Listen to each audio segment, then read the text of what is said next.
Well, to discuss the situation more in Syria, I'm joined from Washington by Webster Tarpley, author and historian. Welcome to the programme, sir. Dr. Tarpley, the statements coming from Western sources over the Houla massacre seem to be a mix of realities and speculations. I mean, we have the UN Human Rights Office saying that during the massacre, the government was shelling the neighbourhood. I mean, how could the military have been shelling the place if it had its own forces on the ground there? I think you'll find that the Western accounts are coherent with a major NATO war provocation. All honest observers know that the fundamental problem in Syria is the presence of NATO death squads that have been brought in large numbers, armed, fomented by the NATO states, and this has now taken on a certain momentum of its own.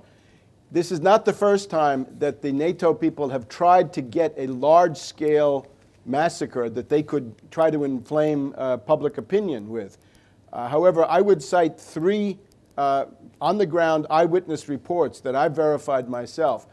First one comes from Fides. Fides is an Italian Roman Catholic missionary news service, and they point to the fact that the reality of the Houla massacre is that these fighters, right, extremists, Al-Qaeda or Salafi, whatever they were, came in and started targeting the Armenian Christians and the Roman Catholics, the Franciscans, and some others. This is one package.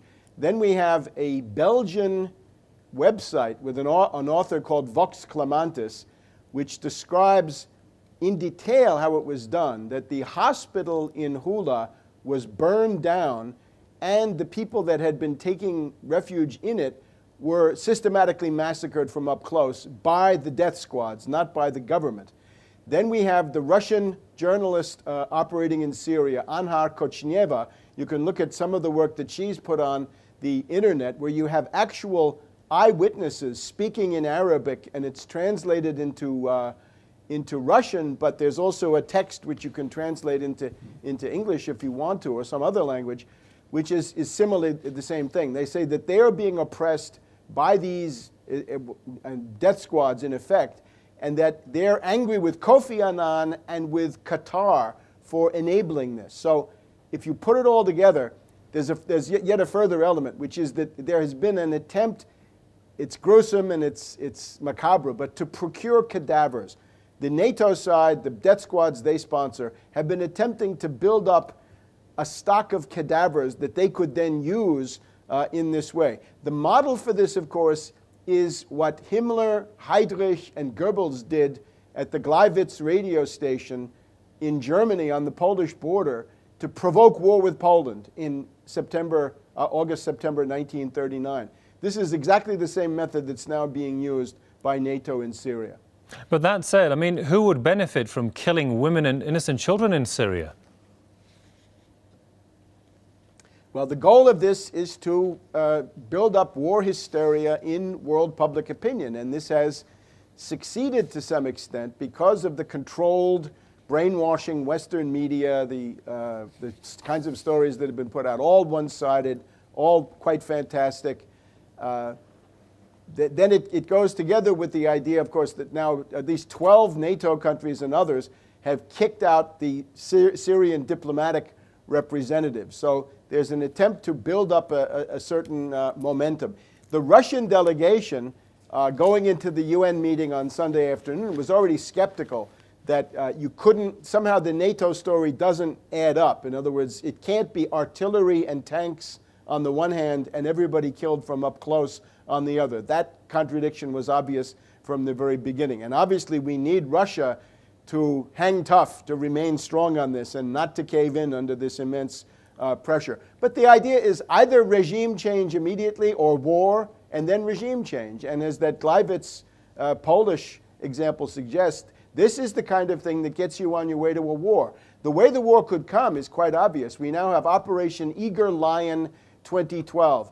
We've got 12,000 troops from 17 countries in Jordan, mainly US, Jordanian, and some other NATO. This drill could immediately go live. It could immediately cross the Syrian border, so to speak, and start a war, since the elements, the spearhead of such a war has already been assembled on the territory of Jordan. So we are literally on the brink of a very large regional war. Indeed. I mean, Turkey has hosted a group of opposition groups ahead of an expected resignation of Burhan Ghaliun, the head of the so-called Syrian National Council. I mean, what do you think was the aim and achievement of this meeting?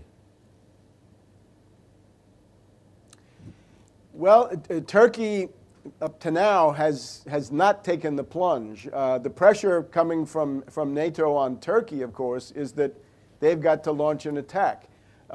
That would be national suicide for Turkey, because it would guarantee an uprising of the Kurds, and this would tear apart the post-Ataturk Turkish state. So that would be a very, very bad choice. But we're constantly getting reports that Erdogan is looking at invoking NATO Article 4. There is no basis for this. And of course, the so-called Syrian National Council is a gaggle of adventurers. It's a gaggle of profiteers and rent seekers and adventurers who are trying to get money from various Western countries so that they can continue to live the high life in these hotels. And the fact that just after 51% of the Syrian people voted for an actual election, which was open, it was not a one-party election at all. A couple of weeks after that election being successful, the Syrian National Council fell apart just about completely with this guy Ghaliun resigning. I think that says a lot. NATO is politically defeated, but their only answer to that is to try to escalate it militarily, and for that they've got to use these provocations, which again are just the kind of thing that we saw coming from the Nazis on the verge of World War II. Indeed. On that note, we'll leave it there. Many thanks to Webster Tarpley, author and historian from Washington. Thanks for your time there, sir.